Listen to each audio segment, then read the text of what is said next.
La grasa en sí misma no es algo malo, sino una cantidad abrumante, insalubre de grasa. Del arqueotipo Del arquetipo equivocado. equivocado. Sí, Em, Puede ser una causa de diabetes tipo 2 y otras cosas.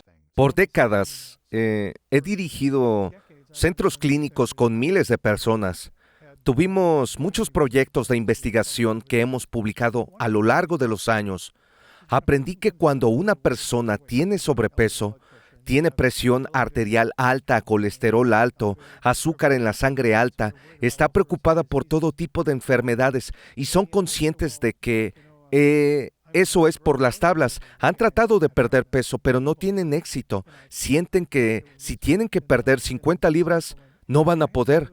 Los datos dicen que no necesitas perder 50 libras. Lo que tienes que hacer es calmar el sistema inmunológico, que está en la grasa, que hace que sea mala.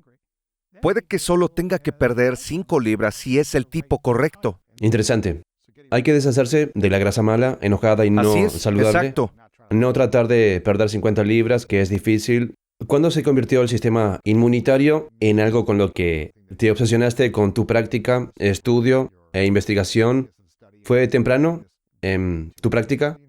¿O Cuando comenzamos el Instituto de Medicina Funcional, me resulta difícil de creer que fue en 1991. Estamos en nuestro año 32.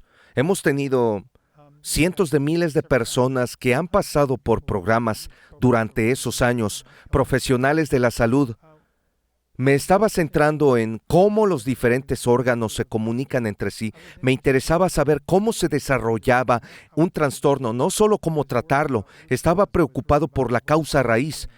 Eso fue antes del final del siglo. Empezaban a estar disponibles las nuevas técnicas y herramientas genómicas antes de que empezáramos a descifrar el genoma humano. A medida que entramos en el siglo XXI y esas herramientas estuvieron disponibles, comenzó a hacer que mucho de lo que habíamos estado especulando en los primeros días de la medicina funcional pareciera más real, porque podíamos ver mecánicamente cómo el hígado se comunica con el sistema inmunológico y cómo el sistema inmunológico habla con el cerebro. Teníamos herramientas para examinar eso desde un nivel mecánico. Voy a terminar la historia diciendo que una vez que tuvimos esas herramientas y pudimos armar el rompecabezas en un marco lógico, nos permitió volver a pensar cuáles son los sistemas en el organismo más afectados que dan origen a 15,000 diagnósticos. Soy muy afortunado porque he viajado más de 6 millones de kilómetros. Es una locura. ¿Quién haría eso en su vida? Pero esa es otra historia. Por eso tuve el beneficio de conocer todo tipo de personas extraordinarias e innovadoras en diferentes disciplinas en todo el mundo. Comencé a armar mi lista de personas que estaban creando un nuevo modelo.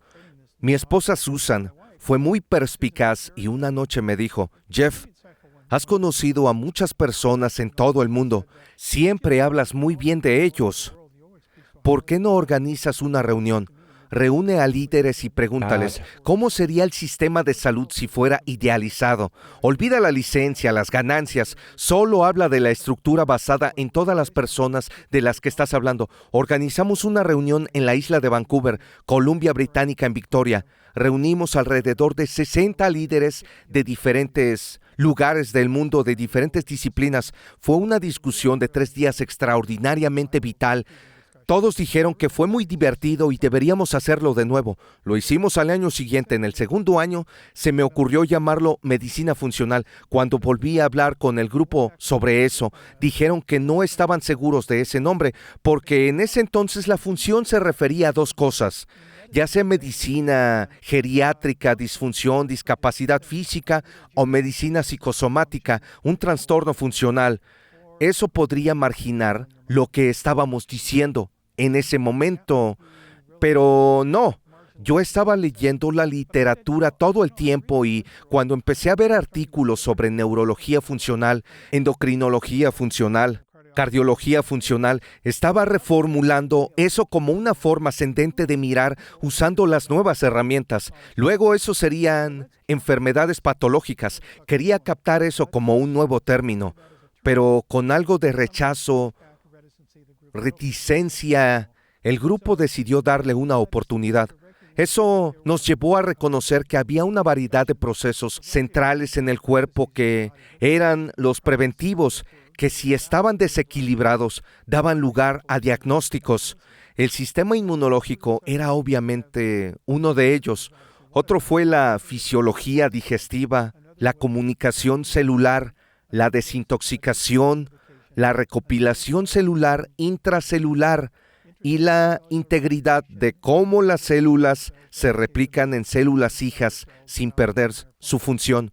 Teníamos 6 características funcionales básicas que podíamos medir fisiológicamente, pero pensamos, ¿podemos priorizarlos en términos de cómo entrarían en un programa de gestión clínica? Porque lo estábamos haciendo en un escenario perfecto. Necesitábamos traducirlos para los médicos, para la práctica. Entonces desarrollamos un programa que fue nuestro primer tipo de herramienta clínica. Si alguien me preguntara de lo que me da más orgullo, sería el desarrollo de ese primer programa que llamamos el programa de las 4R, que significa remover, reemplazar, reinocular y reparar. Hemos enseñado ese programa a cientos de miles de practicantes. Era nuestro programa de restauración gastrointestinal. Comenzamos a hablar sobre prebióticos, probióticos y endotoxemia en 1985. Ese fue mi primer seminario para médicos sobre ese tema. La medicina tradicional estaba avanzando. Cuando finalmente codificamos el programa a principios de la década de 1990, el programa de las 4 Rs era una forma en que los médicos entregaban un programa a sus pacientes que se aplicaban fácilmente, que las personas podían entender, que restauraría la función gastrointestinal, inmunológica y digestiva adecuada. La primer R era remover, quitar cosas malas. Eso podría ser exposición a toxinas, a bacterias, a alimentos contaminados, alérgenos alimentarios, cosas que ponen tu cuerpo en alerta. La siguiente R fue reemplazar. Es muy conocido en medicina. Nos dimos cuenta que un gran porcentaje de personas sufren de insuficiencia digestiva. Las células de nuestro estómago que secretan ácido clorhídrico, que inicia el proceso digestivo, se llaman células parietales. Aproximadamente el 50% de las personas mayores de 50 tienen células parietales defectuosas, lo que significa que no pueden digerir una carne como debe ser. Cuando las personas dicen que solían comer mucho y estaban bien, pero ahora tienen problemas digestivos después de comer pocos bocados, eso es parte de la fisiología digestiva. Podemos reemplazar esas enzimas digestivas como apoyo. Es la segunda R. ¿Cómo las reemplazas? Con enzimas pancreáticas como la pancreatina o con el hidrocloruro de betaína. Tomando diferentes enzimas. Así es, esa es la segunda R. La tercera es reinocular. Eso se trata de regresar y reparar el microbioma. No conocíamos ese término cuando empezamos, pero sabemos eso. Eso tiene que ver con los prebióticos y los probióticos. Volver a ensamblar la fisiología gastrointestinal adecuada con los prebióticos y los probióticos. Esa es la tercera R. ¿Qué deberíamos estar haciendo con los pre y probióticos? ¿Deberíamos tomarlos a diario? ¿Qué tipo? ¿Cómo funciona? Porque escuchamos que algunos alimentos tienen buenas bacterias o prebióticos o probióticos, como kombucha. ¿Deberíamos estar haciendo estas cosas todos los días? ¿Qué significa eso en realidad? Como has definido con muchos de tus invitados en tu podcast, una dieta que nos lleva de regreso a Dan Buettner y las zonas azules. Es una dieta que las personas han comido históricamente y que tienen la capacidad de nutrir un microbioma saludable. Una dieta de estilo mediterráneo. Correcto. Tiene una gran cantidad de fibras solubles e insolubles, porque no están sobreprocesadas, son procesos mínimos. Michael Pollan es otra persona a la que has entrevistado. Esas son dietas que tienen las materias primas necesarias para que el cuerpo tenga un microbioma adecuado. Las personas que están en un régimen de tratamiento, porque hay médicos que aplican esto a sus pacientes, necesitan un impulso. Es posible que necesiten un refuerzo terapéutico. Tienen que administrar un prebiótico o un probiótico. Eso es lo que va a encender el fuego, Entiendo. básicamente para ponerlos en marcha. Eso es Ese volver es a el inculcar, tercero. ¿verdad? Así es como lo llamamos, volver a inocular. La última R es reparación. Nos preguntamos, ¿hay nutrientes que restaurarán el daño del revestimiento grueso de una célula muy sensible de la mucosa gastrointestinal que nos separa de toda esa basura tóxica en nuestro tracto intestinal? Porque a menudo eso se daña. Disbiosis es el nombre que aplicamos. Empezamos a usar el término disbiosis a finales de los años 80 y los gastroenterólogos de la época lo criticaron, dijeron que no existía. Luego hablamos de la endotoxemia. Lo que sucede si tienes disbiosis, sucede cuando filtran cosas porque tienes un intestino permeable que va a la sangre y lo produce. La medicina tradicional decía que no podías tener endotoxemia porque todas las personas estarían en estado de shock y estarían en el hospital con condiciones tóxicas, pero nosotros pensamos que había endotoxemia. Eso ha sido probado en los últimos 30 años. Interesante. ¿El intestino permeable se está convirtiendo en un problema mayor en el mundo? ¿Sí? ¿Cuál es la causa? Endotoxemia, que se produce por una disbiosis, que se produce por una dieta y un estilo de vida defectuosos. ¿La mala dieta y estilo de vida causan esto? Y las drogas y el alcohol. Las personas no reconocen que muchos de los productos farmacéuticos, tanto de venta libre como recetados, tienen un efecto adverso en su microbiota gastrointestinal, lo que complica el crecimiento excesivo del intestino delgado y todo tipo de problemas asociados con la enterotoxemia. Parece que estás hablando un poco de drogas como si el mundo se medica más de lo necesario. Así Muchas es. drogas. ¿Sí? No sé si el cuerpo, según mi visión de la naturaleza humana, no creo que el cuerpo esté destinado a ingerir químicos constantemente para cambiar la química interna.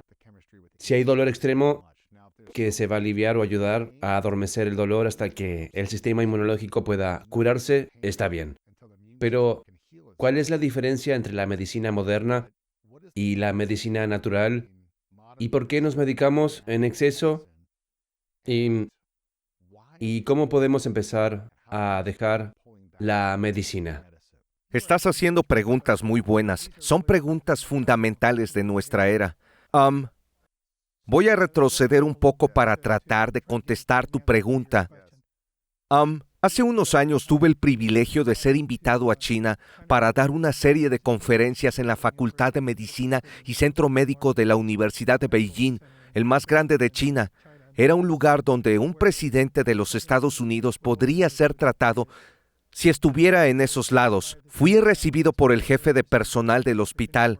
Fue una oportunidad muy prestigiosa para mí. Invitó a todo su personal a un seminario sobre medicina funcional y fue asombroso. Obviamente fue traducido. Claro. Mi mandarín no es bueno. Al final de esta presentación nos estábamos dando regalos y le di un regalo con ayuda de mi traductor.